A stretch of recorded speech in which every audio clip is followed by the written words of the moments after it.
Perkenalkan, kami dari kelompok 10, yaitu saya Cindy Veronica Sihombing dan teman saya Nathan Pradipta.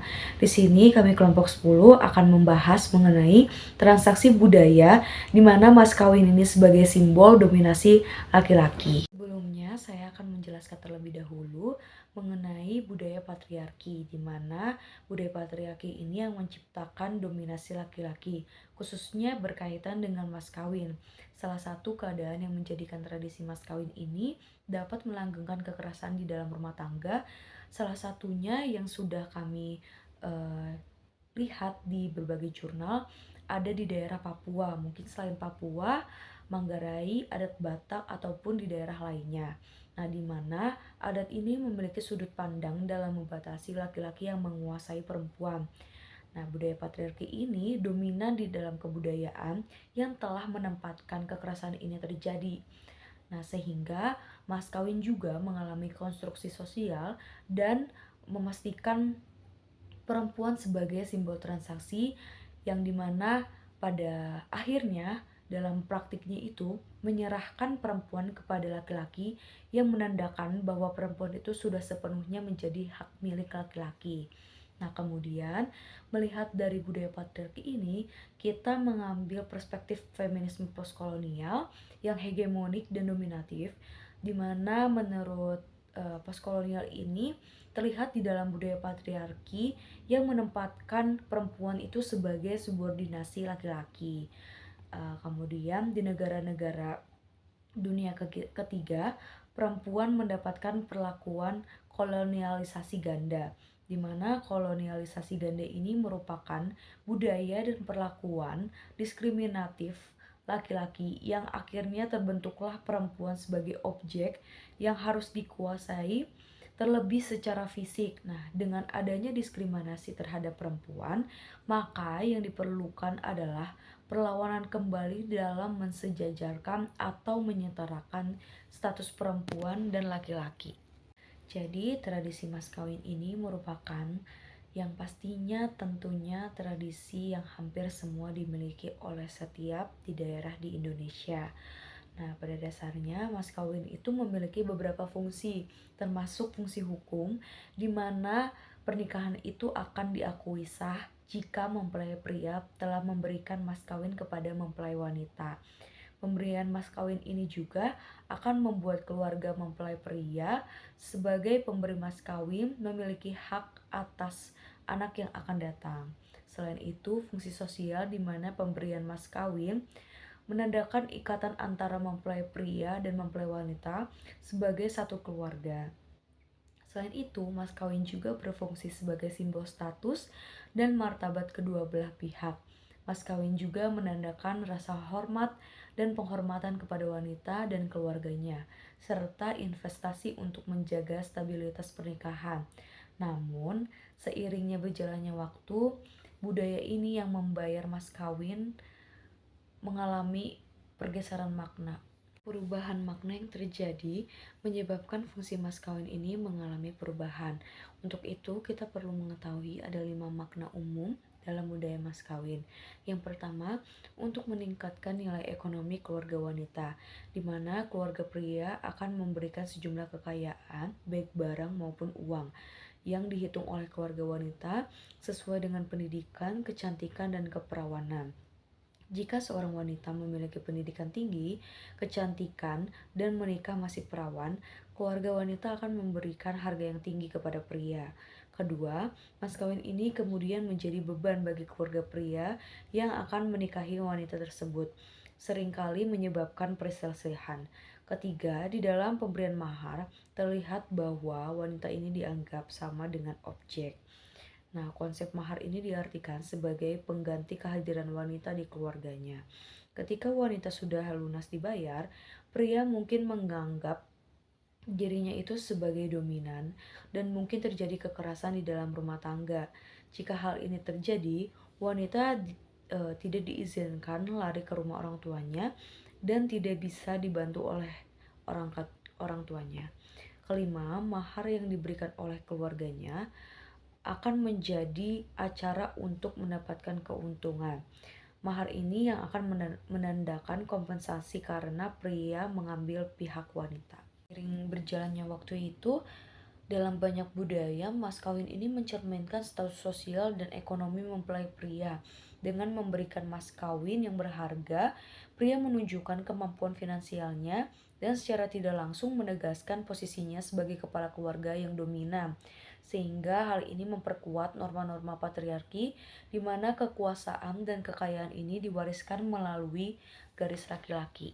Meskipun mencapai kesetaraan gender mensejajarkan perempuan dan laki-laki itu terlihat sulit, tetapi bukan berarti tidak dapat dicapai.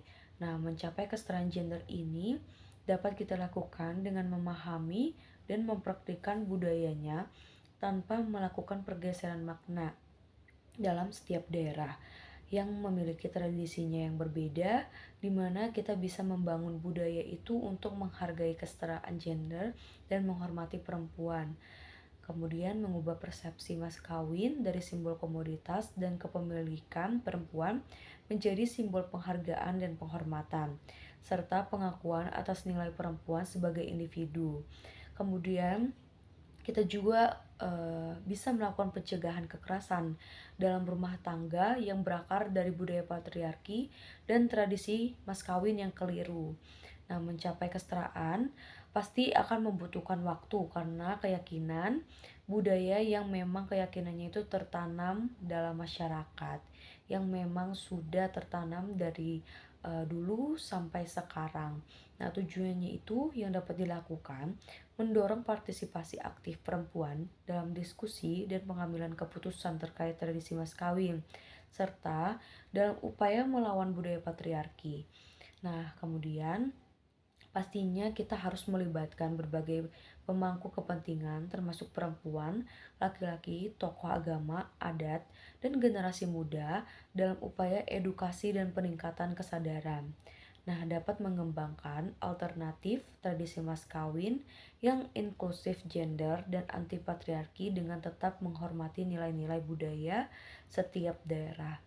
Jadi, kita tentunya harus menghormati dan melakukan edukasi kepada daerah, terutama kepada perempuan untuk meningkatkan kesadaran dan supaya perempuan ini juga dapat dihormati oleh laki-laki.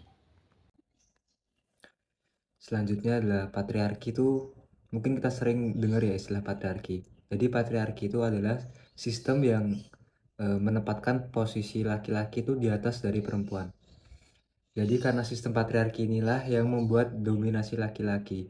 Seakan-akan laki-laki itu merasa superior dan lebih berkuasa daripada wanita. Sistem inilah yang membuat wanita tuh merasa tertindas karena adanya sistem patriarki ini. Dan dominasi laki-laki ini juga bisa kita lihat dalam transaksi budaya mas kawin, yang dimana perempuan tuh disamakan dengan komoditas atau barang yang dapat dibeli dengan uang.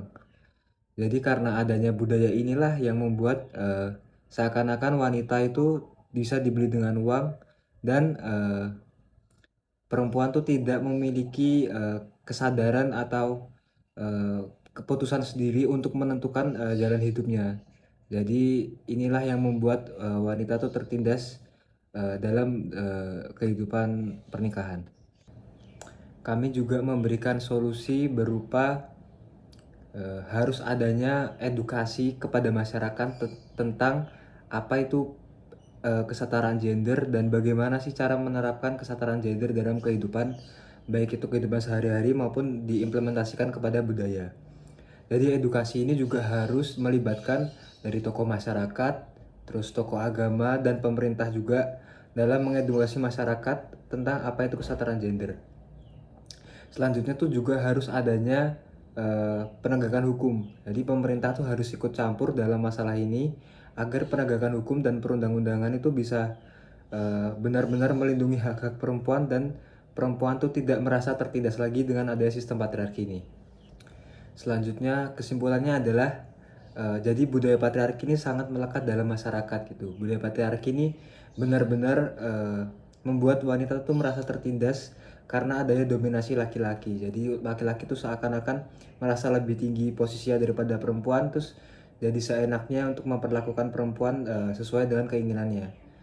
Jadi dalam kehidupan kita tuh bisa dilihat dalam transaksi budaya mas kawin ya, yang kita bisa temui itu seringkali tuh wanita tuh dijadikan komoditas atau barang yang dapat dibeli dengan uang. Jadi wanita tuh tidak memiliki kesadaran penuh dalam pilihannya dalam menentukan kehidupan pernikahannya. Jadi seakan-akan wanita tuh hanya bisa dibeli dengan uang gitu loh, disamakan dengan barang.